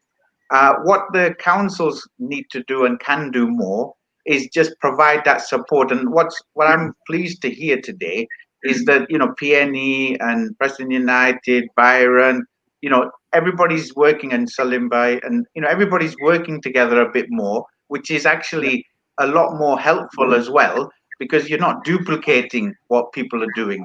And if everybody has their resources and pools them together, you know, you can achieve a lot more than trying to do something on your own, which is the problem that we have. So from our side, from a council point of view, I'm a city council and there's a county council. There's two different areas. A lot of the young people's work is done by the county council. So, you know, unfortunately, I don't think Frank could make today, or has he joined the call or something? So definitely you need the county council on side, the county council. But from a city council point of view, it's good that you've mentioned Alison. There's also Leslie, who's in the council as well. That's the city council that our officers are working with communities to try and help them and try and point you in the right direction. But I think that collectively, if we just continue on this journey of working together a lot more, I think we'll achieve a lot more. And like I said, you know, we have problems, and there's going to be problems in the future as well. But what we can try and do is try and work together to try and slow it down, or even sort of limit the sort of problems that we have. I'm quite confident. I think we've got a lot of good people on the ground, but we just need to just work a little bit more smarter, basically. Oh, thank you, Councillor. Now going to a Preston Muslim Forum trustee, who formed one of the founding members of Preston Muslim Forum, worked in the community. They formed in 1982, so they've been working tirelessly over the years, facing many difficulties, challenges to set up, but today they have reached a level where they've been blessed with a beautiful building, just recently opened, and got facilities for youth work and community work. So our respected Haji Wali Patel, who has joined us, as I know you were waiting at the back for a while. Sorry about that, Haji Saab. But thank you for taking out time and joining us. So we'll just come straight to your question, is that what are the services Preston Muslim Forum providing during COVID, and in general, what are the facilities you are planning or are providing for the youth sector, youth side? Assalamu alaikum, Karam Sahib. Thank you for inviting me for the discussion. I'm very pleased to participate in it. My name is Wali Patel, and I look after Preston Muslim Forum. I've been working there as a volunteer really for the last 10 years or so. Preston Muslim Forum is an organization which is formed a long time ago, and it's a charity in itself. And we are there simply as a dropping center, as a beginning, in terms of people in inner Preston, particularly and mainly BME community. The people drop in for any specific needs, whatever need that may be. We can help them out wherever we can. There's lots of services that we provide. We're trying to specialize in things like helping people in benefits, helping people in health, helping people in training, and advising people and guiding people in living everyday life. Over a period, we have been working in a lot of different areas, including working for young people. I mean, some time ago, there was a very popular youth service that the PMF used to provide. This was about a while ago, but I think a lot depends, as Siraj just says, it's all dependent on the funding and so on, and support from the local and main authorities, really. We now plan to, we got a new building now, and that building is quite good in terms of size and facilities. That building we plan to use after the sort of COVID lockdown. We do intend to start working in the youth service. We had a small project about a year or so ago for setting up some youth activities. We did run it as a pilot project. But we do plan to run it later on after the shutdown for youth activities. We have a nice big hall upstairs, which is open and can be used for a variety of activities, and particularly for youth service. It is also our intention to take over the land right next to our building, which is almost a play area, really.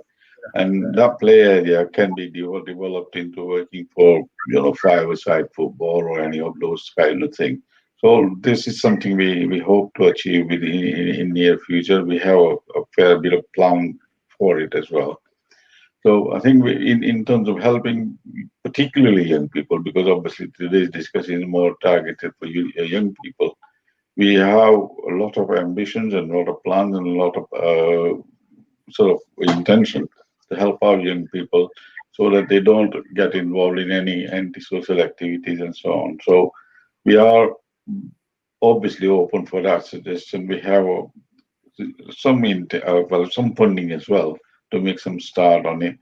A lot depends on the actual help from other organizations to use our services and ensure that we can help out as a joined up member of the community. So that's what we are here for. Obviously, we will keep in contact. Well, once we start seeing things out. At the moment, we're so frustrated with this lockdown that we're unable to really reach out to people. We also, I mean, that's for the young people, but I mean, we also run for old people, sing services like coffee morning. We also plan to start luncheon clubs and so on. So our future is quite bright. We intend to really grow ourselves into servicing people as best as we can. And it's something we've been doing it for a long time. We're publishing only more so in future, and that's our plan. But by all means, you can come and use our services once, and we will publicize it once we start delivering these services. So that's what we are here for. Yeah, I mean, I was speaking to one of your colleagues, and they were saying that they're launching is a youth work training program. Ayubai, I think, was mentioning. Yes. Yeah. It's something we plan to do. We are so frustrated at the moment. We can't really do very much at all. And it's something we have some funding available as well in order to make some start on it. And Yes. once you get a clearance of the shutdown or lockdown rather, we intend to start something. And it's something we plan to grow. Well, up until now, we've been restricted in terms of where the facilities that we didn't have and also the funding.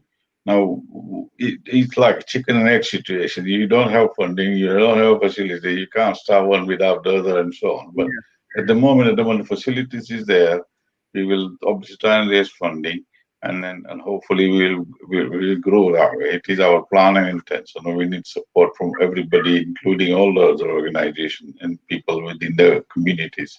Oh, thank you very much, Haji Saab. Another question, because we've taken a lot of time off Omar Khan. At this time, Omar wasn't visual, so I thought he was just come on late. Omar, are you still there?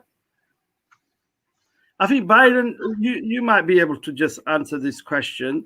That basically there's a feel that your project, or like everyone's focusing in their own little areas, and they feel that Byron is doing some fantastic work.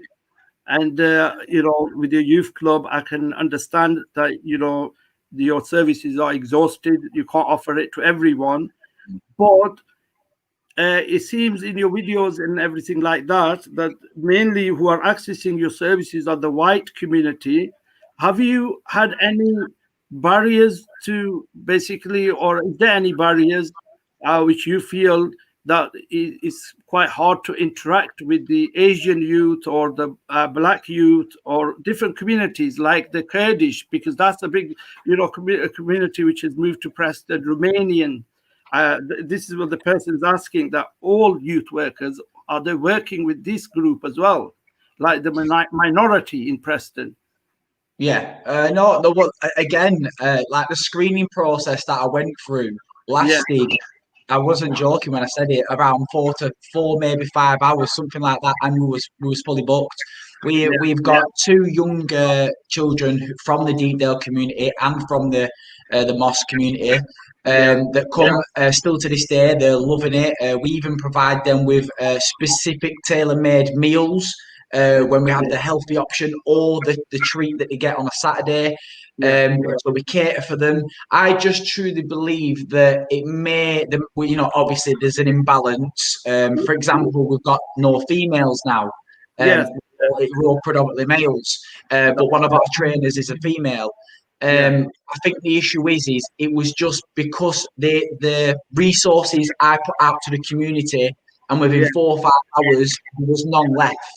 I truly believe that was the only issue. I've still got people from different backgrounds, different learning difficulties, gang culture, knife culture, all on this phone, families wanting to join, but I can't. Hence why the goal is, forget COVID-19, but the goal is I honestly think we could probably have this by the end of the year, if not next year, working with Rebecca, working with Omar. We can have something which is so big. We've got the right amount of funding. We can advertise it in the right way. And we then, don't forget, we can have a much greater screening process where we can handpick who needs the help more, what areas, how many people can help from that area, what religion, what ethnic background they come from. But again, as I said, the screening process went through me within 13 days and then 4 hours of choosing the children. So I think that's just an imbalance because of the time scale that we had. Haji Wali Sab, there's another question here that it's the same content that basically some people feel that PMF is just working with the Quwwatul Islam Mosque because it's near to it, just because of being near to it. And I think they feel that, are you working with the other mosques? I don't really think we have any issues about working with any mosque. Whoever participate with us, we will share with them. Quwwat obviously is the nearest to us. He's also one of the big one in the area, so therefore there's a tendency of sharing some of the issues or services with them. I don't really think we have any issues about any working with any mosque. I think we can work with. Actually, as I said before, Preston Muslim Forum really is not just a faith organization for Muslims. It's there for everybody. Yes. So we have no policies in terms of who to work with. We work with anybody who is in public service. Even the young man who just spoke. I mean, I'm sure if he knew about us and come and join us in some way, we can do some joint activities as well. There is no limit to who we work with. Naturally, right next door to you, it's also one of the very big areas. So that tendency will be there, but we will work with anyone. And if for example, any mosque in inner Preston, particularly inner Preston, but it can be outside Preston, outside inner Preston as well. If anybody wants to use our services or use our centers for any issues or something, by all means, we are welcome to. We'll work with them. There's no limit there. Sorry to interrupt. Preston Muslim Forum generally, obviously, works with anyone. It says Pakistanis, Kurdish, Eastern European, all is welcome to seek benefit advice and other advice. Obviously, there are restrictions with the COVID and stuff like that. Make appointments, but there's still. Ayub has sent a message that obviously the office is still running. You could confirm that as well. So, I mean, that sense, I mean, they say somebody asked a question, do you have management members representing other community members, such as Pakistanis or Kurdish or any other? I don't know how big is your management group. What do you say to that? We have obviously charity, and therefore we work with our normal constitution, and that's how we appoint people and so on. But in terms of the diversity of our services, we have a Bangladeshi person who is working for us, who speaks in Bangladeshi, and also is very good at Gujarati. We have a Shokat, obviously, he's of Pakistan origin, because Ayub himself is a Gujarati origin, and there's myself and others. But I don't really think there is an issue that we can serve anybody with any language of any origin for that matter. We'll entertain them. Yeah, all volunteers. Services is a service. It's not on the faith or any Muslim organization. It's not faith organization. It's for everybody. We recently, particularly the last several years now, I think, East Europeans are the biggest user of ourselves. So they come here for a variety of jobs issues and so on, or benefit issues. We have now a lot of Arabs and refugees coming from sub-Saharan Africans and so on. So we help out anybody. Our place is open for everybody. It doesn't have to be any discrimination at all. So we work with everybody really, and they're all welcome. But I think the issue here is we need to work jointly. Like Shiraz says, we don't want individually competing with each other. We want to work jointly so we can do some bigger project and so on as well. So that is a key thing that we need to be working on. Cameron, can I come in there? Do you mind? Yeah, please, if you can. I was just going to come in anyway, Rebecca. Oh, sorry. I was just going to reiterate kind of the both points there. I think as a community and as a city, we need to appreciate that one size doesn't fit all as well. You know, and the terminology BAME community infuriates me, because within that there are so many different religions, cultures, backgrounds, ethnicities.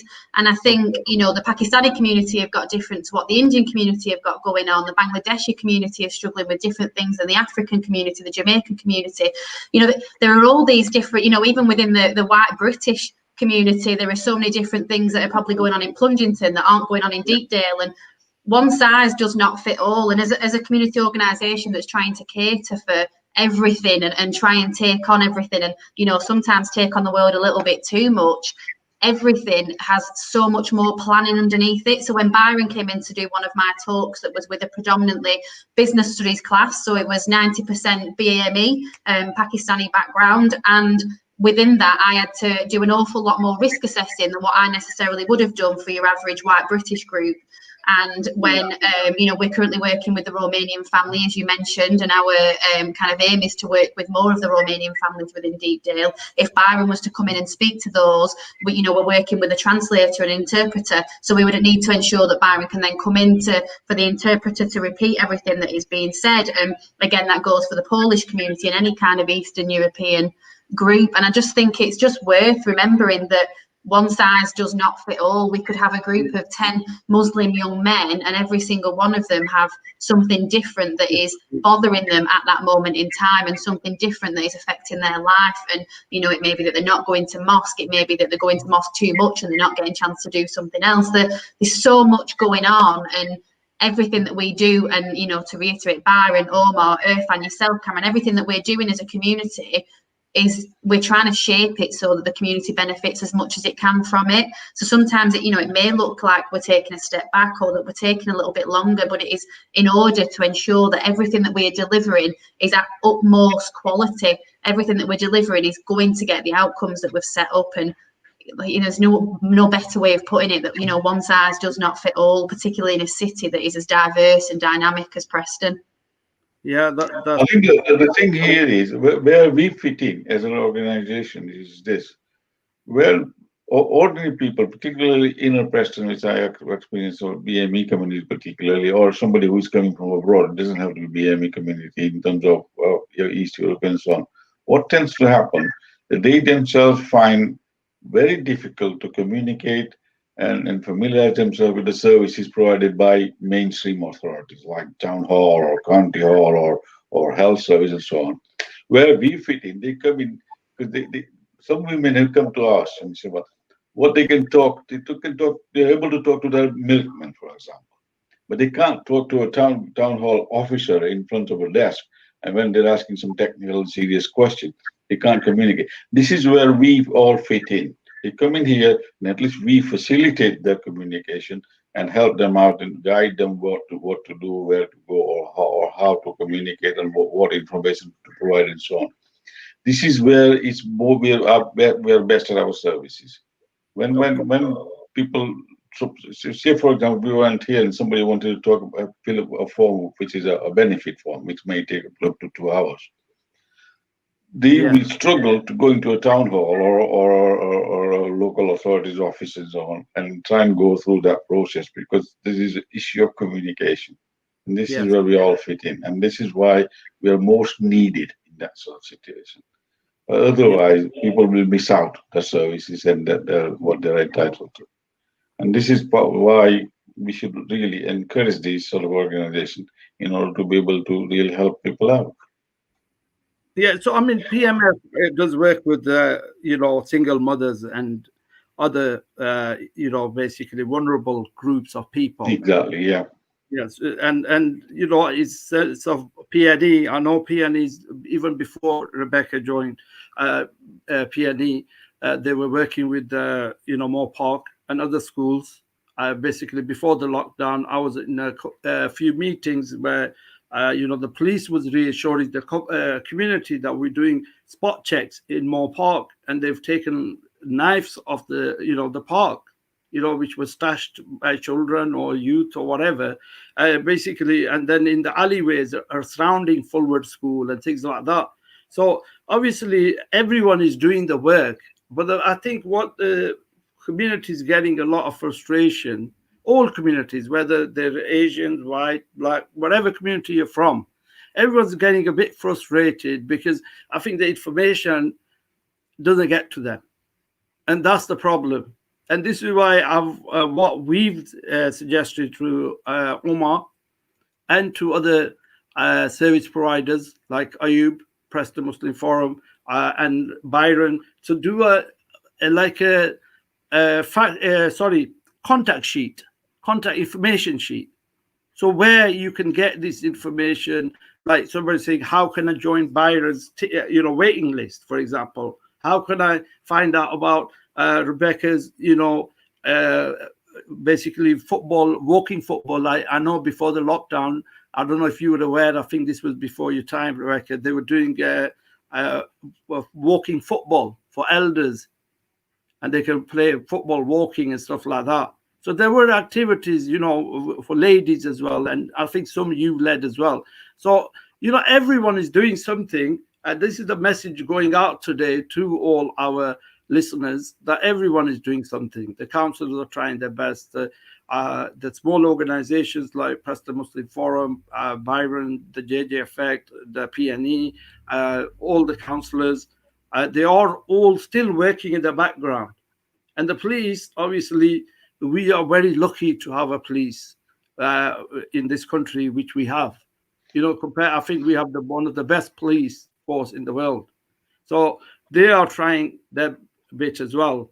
There are gaps, but we need to obviously support them as well to remove them gaps and try to understand as well the time we're in as well. It's a difficult time. So just to conclude there, I would just ask just a minute each from yourselves to just give the final advice to the community who are listening, and your message on this crime, knife crime and youth crime in general.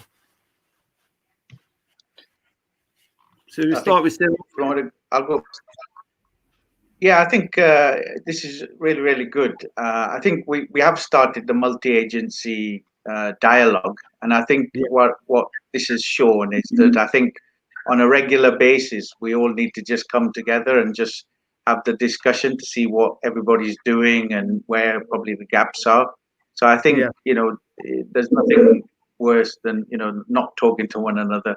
And as I said, I think it's a really good way that I think even if it's every few months, if we can just get all the relevant partners together and just have a discussion like today, that'd be really good. Thank you. Moving on to Byron, if you can conclude with some advice. Yeah. Mine's a bit different, really. I wanted to say this before, but I just want everyone to realise how valuable the police are. I've been out on patrol with police officers, female with black eyes, and when I say black eyes, I mean sometimes both eyes fully black. And I've said, "What's happened there?" And they've been assaulted. I work with police officers that get spat at now to spread COVID. I've heard of things like that going on. They basically go to their job every day and get attacked. I think if people watching this really understood how many people there actually are, not just in England, but just in Preston alone, which is approximately close to 330,000 people. Yeah. And you married that up to the amount of police officers we've got getting assaulted, battered, just in a daily job, I think people would really understand it a little bit more. It's like, if you think that all police are bad, that's like, it just makes no sense, because there's good doctors, there's bad doctors, there's good practitioners, there's bad practitioners, there's good school teachers, there's bad school teachers, but not all police officers are bad or racist. It's individuals that are bad and racist. And by judging one person and then targeting everyone associated with that, let's say, culture, race, or job description, i.e. the police, by deeming them all racist or doing a bad job is just not right. It's just not right. It's individuals that make mistakes and do bad things.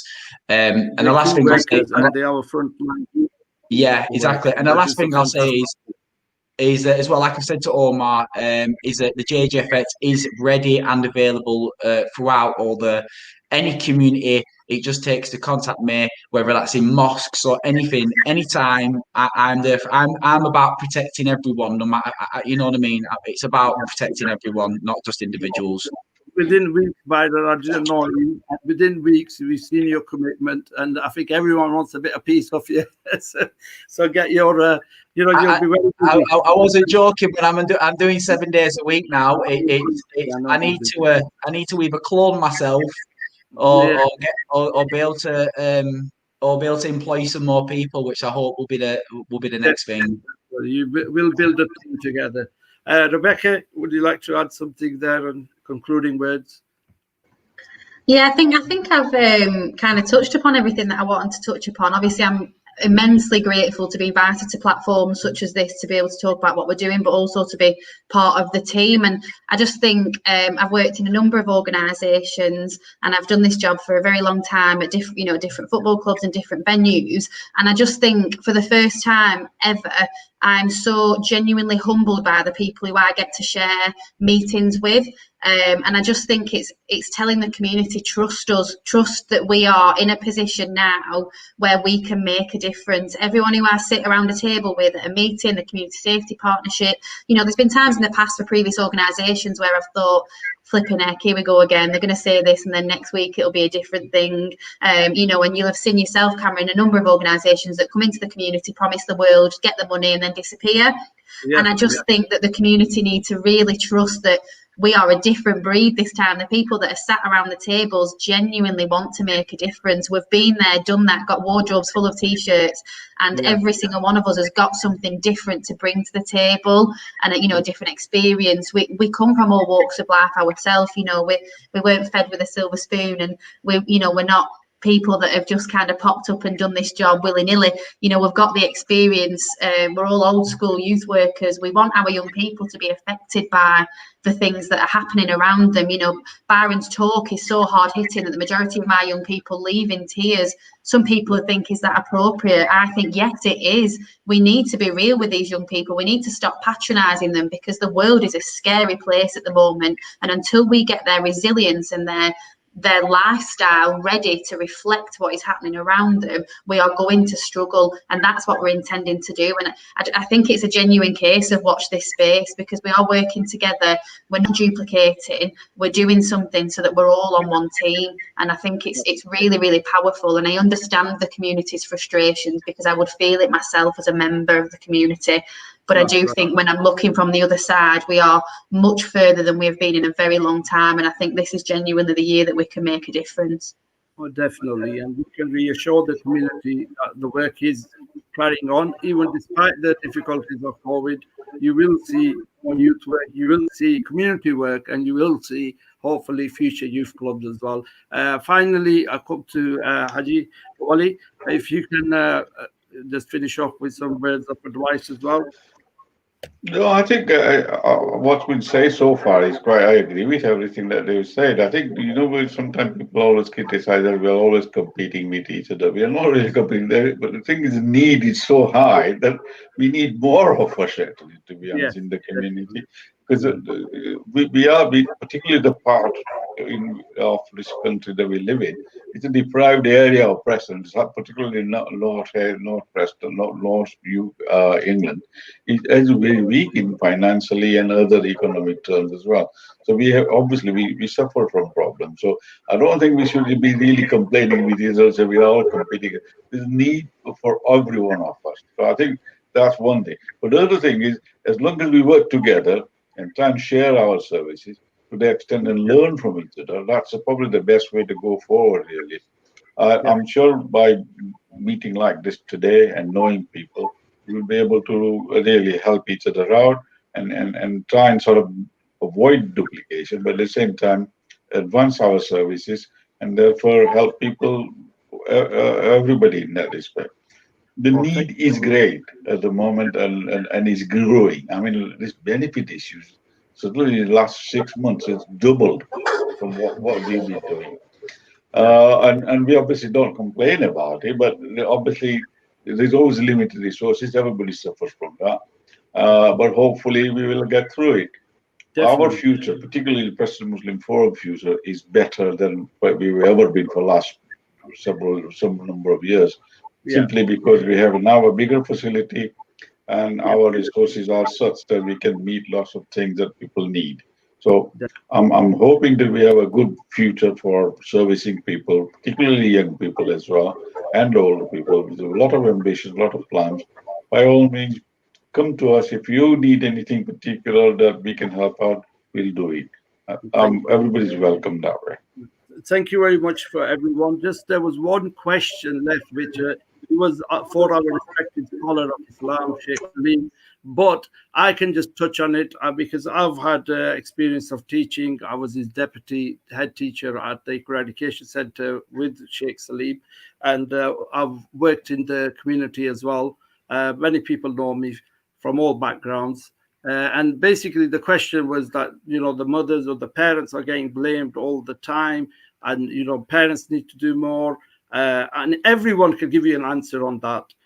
But just on that Islamic concept, and I think it works with the community concept as well, that basically we all do our bit, because the question was this, that the children are at school for 4 or 5 hours, almost 10 years of their life, of their young life, 11 years, they'll go to school from nursery to all the way year 11, then college, and then so forth.